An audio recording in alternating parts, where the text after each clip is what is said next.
Ibu mau tanya nih ke kalian. Kan kayak pepatah bilang, tak kenal maka tak sayang. Kalau udah kenal pasti boleh sayang. Oke, sebelumnya ada yang kenal ibu nggak? Ada mungkin yang pernah lihat mungkin. Wow, pernah.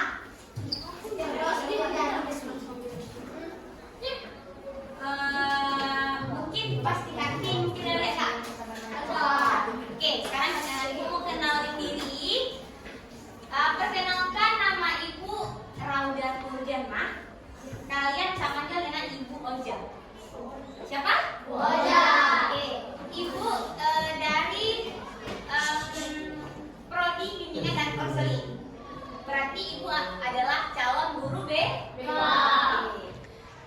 Siapa di sini yang menganggap guru BK itu polisi sekolah? Coba angkat. Polisi sekolah. Siapa yang nggak kayak gitu? Oke, satu orang. Ibu mau kenapa menganggapnya persepsi abang kenapa guru BK itu jadi polisi sekolah? Karena apa? Coba. Ada salah. Si kakak gitu. Oh gitu. Oke, yang lain. Coba deh.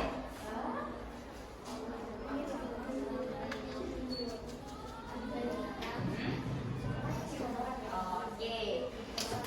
Sebenarnya guru BK itu bukan polisi sekolah, cuman itu persepsi kalian aja nih. Itu kenapa? Karena kan kayak kalau ada sesuatu yang salah, sesuatu yang dilarang tapi kalian melanggar, guru BK pasti kayak negur ataupun manggil. Jadi kayak kita tuh nanggapnya kayak polisi kan pasti kayak gitu kan, di jalan kalau kita salah dia ditangkap tuh. Wah, berarti ya kayak gitu. Sebenarnya nggak salah juga, cuma sebenarnya kalau misalnya yang sebenarnya tuh guru BK bukan polisi sekolah. Oke. Pada hari ini ibu mau minta waktu kalian sebentar. Tapi sebelumnya kita sepakat dulu nih, waktunya sampai dengan pulang, boleh? Boleh. Berarti sampai pulang ya hari ini ya. Oke. Pada sebelumnya pernah nggak masuk guru BK ke sini? Oke. Masuk. Oke. Ibu mau nanya. Materi terakhir siapa yang masuk? Budila. Materi terakhir apa yang kasih sama Budila? Satu orang. Hah? Materi yang dikasih sama Budila? Tentang bully mungkin, tentang pengenalan apa mungkin? Tentang bully. Oke. Coba kasih sedikit aja tentang seperti apa sih bully itu yang kakak tahu yang udah disampaikan sama Bu Ila. Gimana? Bully itu dilabrak. Maksudnya definisi bully itu gini. Coba kalau dijelaskan nggak gitu? Definisi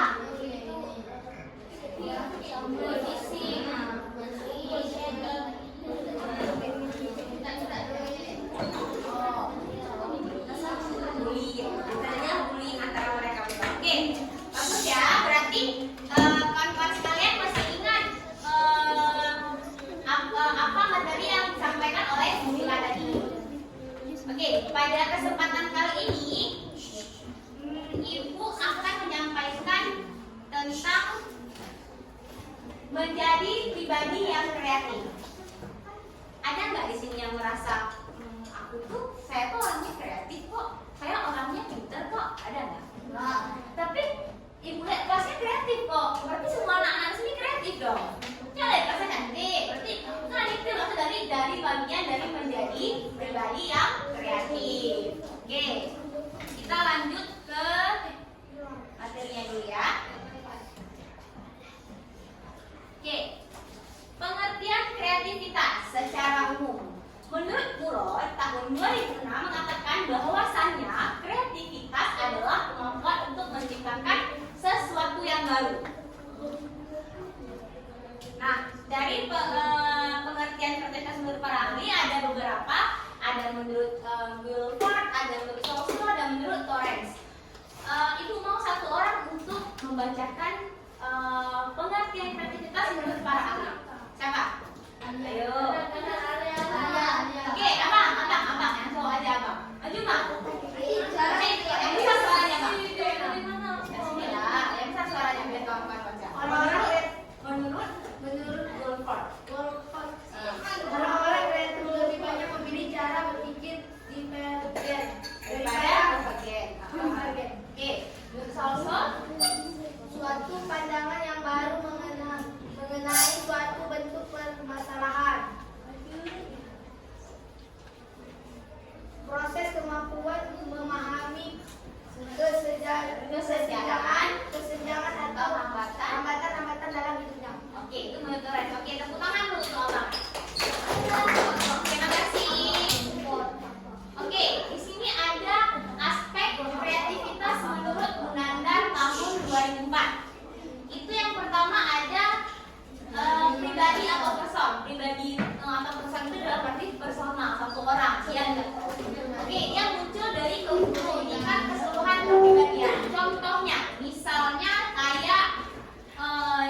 mau mempersiapkan sesuatu, dia harus ada yang namanya persiapan. Kayak kalian kan mau ke sekolah harus ada persiapan kan? Ada bawa buku, lihat roster, besok ada PR apa ya, kayak gitu. Itu namanya persiapan. Lalu yang ketiga itu adalah produk kemampuan untuk menghasilkan. Berarti contoh nih, mungkin ada orang yang dia pintar membuat kue, berarti dia menghasilkan sesuatu produk ya, produk kue kayak gitu, atau dia pintar buat apa ya, misal kayak mungkin lukisan atau menghias pot bunga, kan dia menghasilkan sesuatu yang ada nilai ekonominya, dia bisa jual lagi. Nah, terus yang keempat, pendorong atau press, dimana ketika ada masalah untuk menciptakan sesuatu bersibuk dari secara diri secara kreatif. Maksudnya kayak gini, dimana keinginan kita tuh ada pendorongnya, ada, maksudnya kita ada didukung sama lingkungan sekitar, sama keluarga mungkin yang paling dekat, sama kawan, mungkin semuanya didukung atau menjadi pendorong dalam kita menciptakan suatu kreativitas tadi. Oke.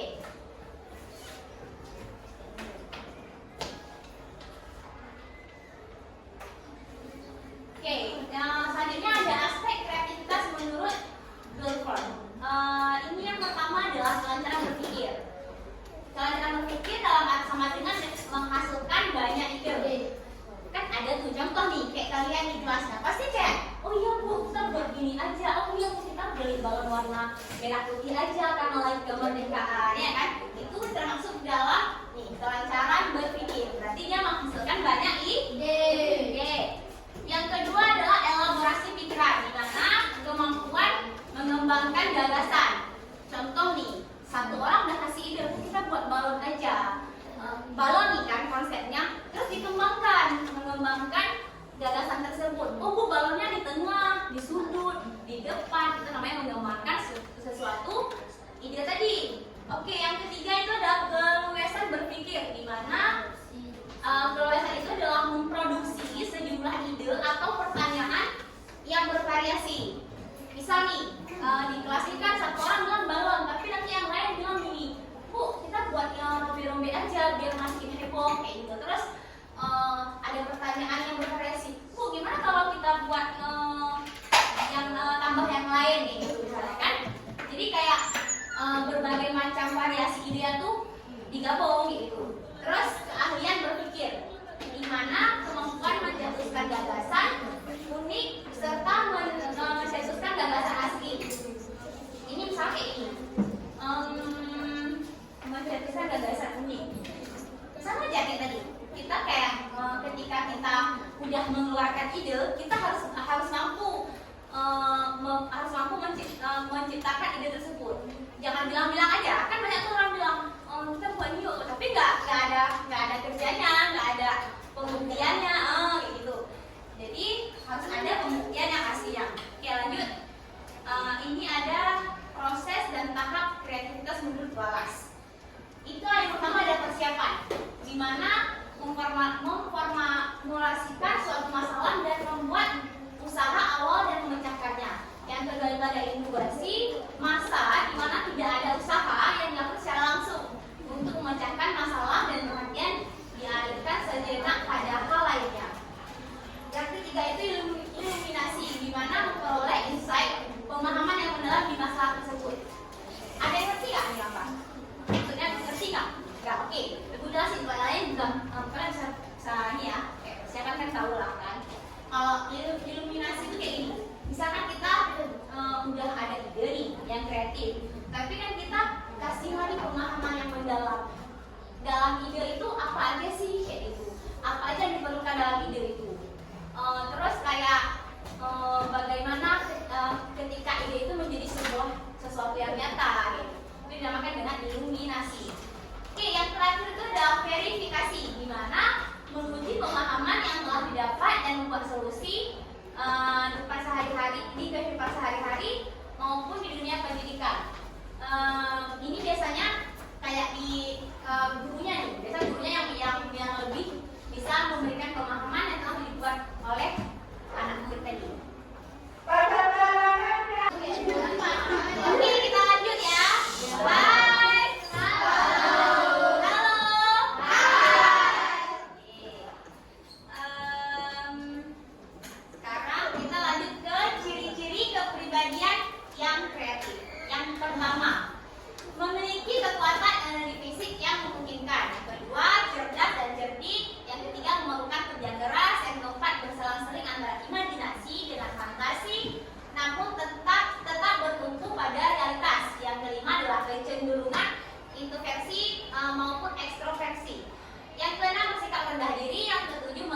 terdiri dari stereotip maskulin atau feminin. Yang ke-8, mandiri, yang ke-9, sangat bersemangat, dan yang terakhir memiliki sikap yang terbuka. Oke, ibu mau nanya nih, ada nggak kira-kira setelah anak-anak semuanya baca ini, ada nggak yang kayaknya saya ada deh di bagian poin nomor 6, atau kayaknya saya ini cuma ada nomor 2 saya, nomor 6 saya, nomor 9 saya, ada nggak? Satu orang? Ada. Siapa? Coba kakak. Kakak di nomor berapa aja kak? Kira-kira? Ada. Nomor berapa lagi? Kayaknya kalau dari ibu lihat kelasnya semuanya ada di kalian. Nggak ada? Aduh, yang mana nih yang nggak ada? Coba. Ada 8. Mandiri. Mandiri nggak ada. Oh, oke. Tapi nggak apa-apa. Berarti bandingannya 9 banding 1. Berarti masih menang dong. Berarti kalian sudah termasuk di dalam orang-orang yang memiliki kepribadian yang kreatif. Oke. Lanjut. Faktor yang mempengaruhi dari kreativitas tersebut. Yang pertama adalah waktu, kedua kesempatan menjadi diri, ketiga dorongan. Kenapa waktu? Ada yang tahu? Kenapa waktu? Kenapa ketika kita menjadi mau menjadi seseorang yang kreativitas, kenapa kita harus memerlukan waktu? Ada yang tahu? Oke, kenapa memerlukan waktu? Karena ketika seseorang memikirkan ide, dia perlu waktu sejenak. Dia perlu waktu yang berpikir, dia perlu mempersiapkan segala persiapan yang akan dituangkan ke ide tersebut sehingga menjadi idenya itu menjadi nyata. Karena kayak gini, semua persiapannya untuk kelasnya kan pasti ada ide, pasti ada persiapan, itu membutuhkan yang namanya waktu. Oke, dorongan. Oke, 2, kesempatan menjadi diri. Mungkin ada sebagian orang ketika dia berpikir, dia nggak bisa rame-rame, dia nggak bisa kayak berpikirnya tuh berkelompok, tapi kayak gimana ya, berpikir sendiri. Ada sebagian orang itu. Terus yang terakhir itu dorongan. Misal nih, contoh yang paling dekat sama kita, contoh kayak misalnya ada lomba apa namanya di kelas, bias kelas. Dorongan berarti kalau kayak itu kan dorongan dari wali kelas sendiri. Nah, itulah yang dinamakan perlu namanya faktor yang mempengaruhi tadi, dorongan. Berarti kayak kalian berarti dorongan dari wali ke kelas. Oke. Faktor lanjutannya itu adalah sarana, di mana sarana bermain dan kelab sarana lainnya harus disediakan untuk merangsang dorongan eksperimentasi dan eksplorasi yang merupakan unsur penting dari semua kreativitas tersebut. Yang kedua, rangsangan dari lingkungan, di mana lingkungan rumah dan sekolah harus merangsang kreativitas dengan memberikan bimbingan dan dorongan untuk menggunakan sarana akan mendorong kreativitas. Yang ketiga itulah hubungan orang tua dan anak yang tidak posesif. Kan ada orang tua nggak boleh nih anaknya ikut ini, nggak boleh anaknya buat ini, harus di rumah aja. Tapi kalau misalnya kalau orang tuanya semuanya dukung, berarti anaknya kayak makin berkembang. Jadi di mana di sini orang tua tidak terlalu melindungi atau posesif terhadap anak, mendorong anak untuk mandiri dan percaya diri, dua kualitas yang sangat mendukung kreativitas tersebut. Kan kayak anak misalnya dia tuh percaya diri, dia tuh mandiri, semua bisa sendiri. Jadi kan itu termasuk dari di mana orang tuanya itu tidak posesif terhadap anak. Kayaknya ini udah nggak fokus lagi. Ada yang bicara, ada yang bercerita, ada yang udah kepanasan ya. Oke, nggak apa-apa. Sebelum ibu lanjut, kita ice breaking sebentar. Ada yang tahu ice breaking? Ice breaking itu bermain sambil belajar. Oke, kita mulai ya. Coba kalau buku sebentar aja ibu sebentar. Ibu mau melihat kefokusan kalian dalam mendengar orang yang di depan kalian. Oke, kita mulai ya.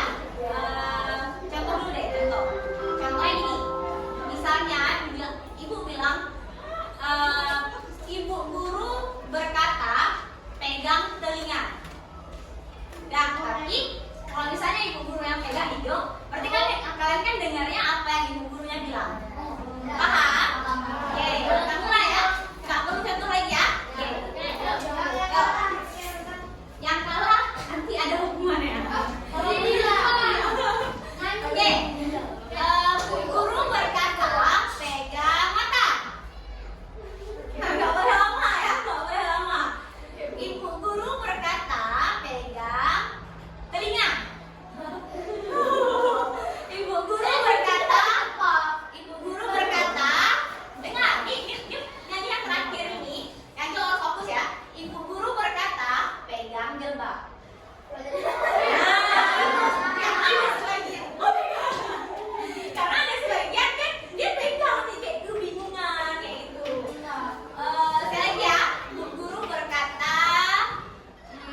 waktu istirahat siang, apa ya yang harus saya buat untuk menjadi pribadi yang kreatif, apa itu kegiatan OSIS mungkin, ikut kegiatan drum band mungkin, atau ikut apa, atau hal-hal lain loh yang bisa membuat kita tuh menjadi pribadi yang lebih kreatif.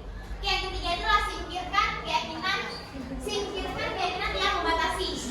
Misalnya kita udah yakin tapi ada aja kendala yang memang sebenarnya bisa kita mengatasi kendala tersebut, tapi kita kayak ya udahlah, itu nggak boleh. Ya udah, kalau emang bisa kita singkirkan yang buat kita tuh nggak yakin, ya udah singkirkan. Nanti kita harus betul-betul yakin, jadi sehingga kita bisa menciptakan sesuatu yang kreatif. Yang keempat, jangan takut gagal. Misalnya kayak gini, ketika kita ada satu ide, misal kalian nanti ketika udah besar, kalian kan besar kan nih, kelas 7, oke. Ketika kelas 9 nanti kan masuk SMA tuh. Misalnya kalian masuk SMA favorit SMA 1 misalnya. Kalian harus mempersiapkan segala persiapan sehingga kalian bisa diterima di SMA 1. Nah, jangan takut gagal. Kenapa dibilang jangan takut gagal? Coba, berarti kita dari sekarang harus ada persiapan. Ketika kita mau menjadi sesuatu yang lebih baik, kita harus ada persiapan yang lebih baik juga. Dan jangan pernah takut gagal. Kalau bahasa sekarang apa? Jangan insecure. Kakak, nengok ibu dulu. Fokus ini dulu. Jangan takut gagal. Oke, kalau bahasa sekarang jangan insecure. Kayaknya nggak bisa lah masuk SMA 1. Kan itu anak-anak minder. Nothing impossible. Nggak ada yang nggak mungkin. Semuanya mungkin. Kalau emang Allah berkehendak, kita udah berusaha, pasti semuanya menjadi mungkin. Oke, yang terakhir itu adalah belajar mengamati. Dimana kita tuh, contohnya kayak tadi juga, misalnya target ketika kalian kelas 9, kalian masuk SMA 1 nih, kalian amati apa syarat masuk SMA 1 itu apa aja, dan abis itu nilai yang diminta itu berapa. Jadi ketika kalian amati, kalian cari tahu apa syarat-syaratnya, kalian harus penuhi, kalian harus berusaha dan mempersiapkan segala syarat yang diminta. Oke, jadi cuma ini yang dapat Ibu sampaikan bimbingan pada hari ini. Sebelum Ibu tutup, ada yang ingin bertanya nggak? Ada yang ingin bertanya nggak? Ibu mau satu orang lah yang tanya, atau ya Ibu mau tanya? Ibu aja yang tanya. Satu orang, oke. Ibu udah tanya sekali, satu orang yang tanya sekali. Kalau nggak ada yang tunjuk tangan, Ibu yang tunjuk. Siapa? Ya. Siapa yang ada? Kita tanya dari semua, dari bagian ini, bagian ini. Ataupun yang tanya, nggak mesti tentang ini, dok. Bu, gimana ya Bu? Kalau misalnya kita udah mau kreatif, tapi apalah misalnya pertanyaannya nggak satu orang. Oke, kakak aja. Yang gede, maju. Nggak apa.